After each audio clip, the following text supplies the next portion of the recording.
네, 안녕하세요. 네, 이번에 세 번째 영상으로 이제 작은 이야기를 좀 담아봤는데요. 제가 다음으로 도전해봤던 것 중에, 다음으로 탐험해봤던 것 중에 하나는 방과후 강사라는 부분입니다. 방과후 교사라고도 하고요. 학원에서 2년 정도 경력을 좀 쌓고 나니까 학원 경력이 도움이 좀 많이 되더라고요. 그래서 그 경력으로, 솔직히 저는 좋은 계기로 이제 학원이 이제 정리가 되면서 다음으로 어떤 걸 한번 알아볼까 하고서 이제 알바몬이나 알바천국에 이력서를 올려놨었는데 마침 이제 확장을 하는 학원 방과후 업체에서 연락이 와가지고 들어가게 됐었습니다. 그래서 이렇게 좀 할 수가 있었는데 일단 방과후 교사로 할 수 있는 방법에는 간략하게 물론 다른 방법도 있겠지만 크게 봤을 때 두 가지 정도가 좀 될 것 같습니다. 첫 번째는 일단 가장 기본이 되는 방법인데요. 이제 방과후 강사에 대한 모집 공고가 납니다. 그래서 학교 홈페이지에 나기도 하고요. 뭐 교육청 홈페이지에 나기도 하고 뭐 시도에 따라서 이제 방과후 홈페이지에 나기도 합니다. 그렇게 돼서 각 홈페이지에 올라온 공고문을 토대로 이제 거기서 원하는 수업의 형태라든가 수업의 과목들이 있으니까 그것을 확인을 해가지고 공고문에 맞게 지원하는 게 가장 첫 번째 기본이 되는 방법이 될 거고요. 이렇게 할 때 장점은 당연히 제가 직접 들어가는 경우이기 때문에 이제 중간에 필요로 한 필요 자금 같은 게 많이 없고 그리고 시급 또는 월급을 그대로 제가 본인이 가져간다는 게 가장 큰 장점 중에 하나고 단점은 아무래도 준비해야 될 서류들이 많은데 이거를 누군가의 도움 없이 혼자서 해야 된다는 단점이 있습니다. 그래서 사실 장점이냐 단점이냐라기보다는 경험이 충분히 쌓이신 분들이라면 직접 공고문을 통해서 가시는 게 가장 좋은 방법이다 라고 먼저 말씀을 드리고 싶고요. 제 경우도 그랬었고 다른 분들 특히 처음 하시는 분들도 그러실 텐데요. 두 번째 방법이 있습니다. 그래서 두 번째 방법이 뭐냐면 이런 방과후 교사들 전문적으로 운영하는 업체들이 있습니다. 그래서 간단하게는 뭐 학원이라고 볼 수도 있겠네요. 그런 방과후 업체에서 이제 모집 공고를 냅니다. 그래서 해당되는 강사들을 모집을 할 때 해당되는 업체에 들어가서 이제 이런 도움을 받는 방법들이 있습니다. 그러면 그런 방과후 업체들이 직접 공고문을 토대로 학교의 공고문을 토대로 이제 배치를 해주기 때문에 관련돼서 처음 준비하시는 분들이라면 이런 부분에서 도움을 받을 수 있는 가장 큰 장점이 하나가 있습니다. 하지만 단점은 아까와 정반대로 이제 중간에 방과 업체가 끼어있기 때문에 시급으로 100% 계산이 아니라 이제 업체와 좀 나눠 갖게 되는 그런 형태가 좀 됩니다.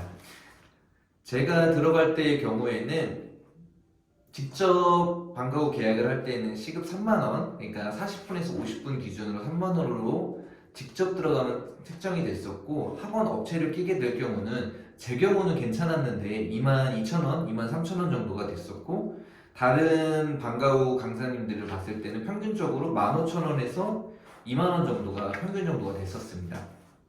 이런 시급 비율 같은 거는 각각의 업체마다 좀 다를 수 있기 때문에 이런 부분들을 좀 참고해 가시면서 준비를 하시면 좋겠습니다.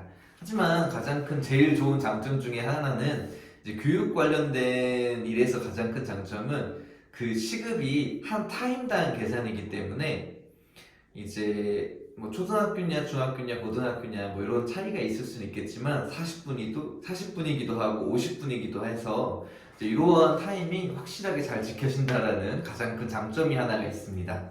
이렇게 되고요. 계약의 형태 두 번째로 말씀드리고 싶은 건 계약의 형태 부분인데 사실 아까 진입하는 방법에서 일단 말씀드린 것과 동일합니다.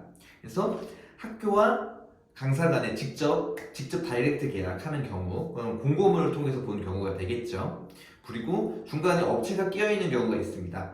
근데 사실 업체가 끼어 있다 해서 중간에 그 학교와 강사 사이에 있는 게 아니고요. 강사의 뒤에서 지원을 하기 때문에 계약은 학교와 직접 계약하지만 이제 방과후 업체를 통해서 이제 적용이 되는 경우가 있고요. 또 방과후 업체가 직접 계약해가지고 나오는 경우도 존재는 합니다. 그래서 이렇게 계약의 형태가 주로 달라지게 되고요. 앞서서 설명했다시피 이런 형태가 직접 계약이냐 업체를 통한 계약이냐에 따라서 이제 그 받게 되는 시급의 그 금액이 좀 달라집니다. 아까 말씀드린 것처럼 제가 했을 때 기준으로는 한 타임당 직접 계약은 3만 원, 그리고 중간에 업체가 끼어 있는 경우는 적게는 15,000원에서 많게는 한 25,000원 정도로 왔다 갔다 하는 경우가 있었습니다. 그래서 그러한 형태의 차이가 되고요. 강의료가 이렇게 시급으로 계산되는 경우가 하나가 있고, 두 번째 개선은 인당 계산이 있었습니다.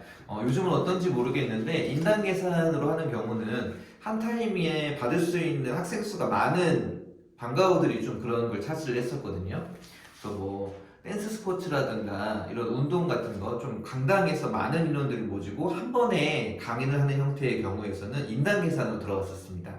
물론 저도 인당 계산을 받을 수는 있었지만 이제 아무래도 제가 했었던 과목은 속독이라는 과목인데, 이 과목은 배우면 정말 도움이 많이 되는데 막상 배우러 가기가 조금 꺼려지는, 다른 걸 더 재밌는 걸 해보고 싶어지는 게 우선이다 보니까 인당 계산을 할 경우는 제 경우는 굉장히 불리했습니다. 그래서 저는 당연히 시급 계산을 받았고요. 이렇게 해서 하는 형태가 있습니다. 자, 먼저 방과후 어떻게 진입을 할지, 그리고 계약의 형태는 어떻게 되는지, 사실상 이 두 가지는 같은 내용이었다는 걸 먼저 볼 수 있었고요. 다음으로는 과목에 대한 선정입니다.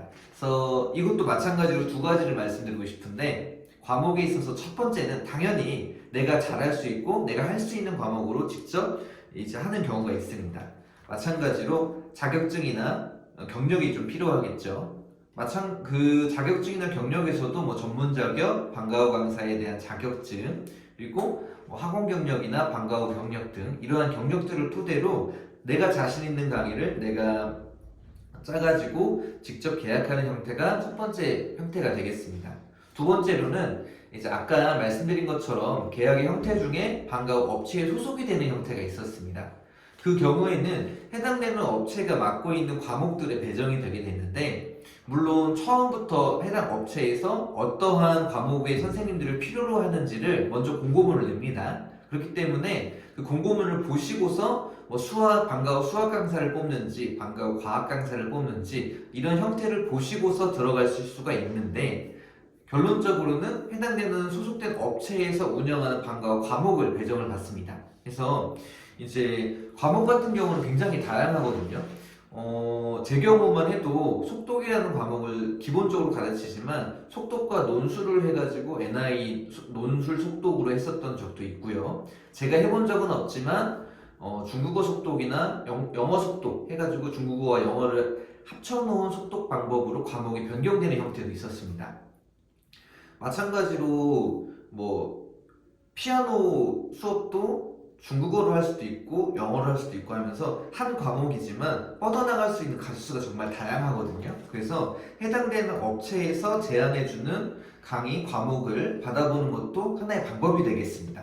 그러면 고민이 될 부분들이 하나가 있는데요. 내가 해당되는 과목을 잘 못한다, 또는 아직 자신이 없다, 나는 관련된 자격증이 없다 하는 부분들이 가장 걱정되는 부분 중에 하나일 것 같아요. 근데 그 부분에 대해서 걱정하지 않으셔도 되는 게, 해당되는 업체에서 자격증 취득도 지원해주고요, 강의 구성도 지원해주고요, 관련된 뭐 비품이라든가 그런 강의 용품에 대해서도 지원을 해줍니다. 물론 내가 이제 그 업체와 계약한 그 계약금 내에서 해당이 되고, 필요한 경우는 구매를 도와주는 형태가 되겠죠. 이렇게 해가지고 내가 비록 잘하지 못하더라도 이런 보조를 받아서, 교육을 받아서 자격증 취득까지 도움을 받아서 강의를 할 수 있는 형태가 존재를 합니다.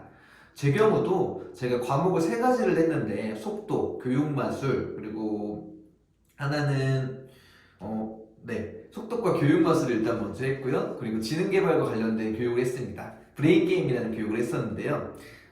속독 같은 경우는 속독은 할 수 있었지만 속독을 가르쳐 본 적은 없었고 자격증은 없었습니다. 이 경우에 대한 도움을 받았고요.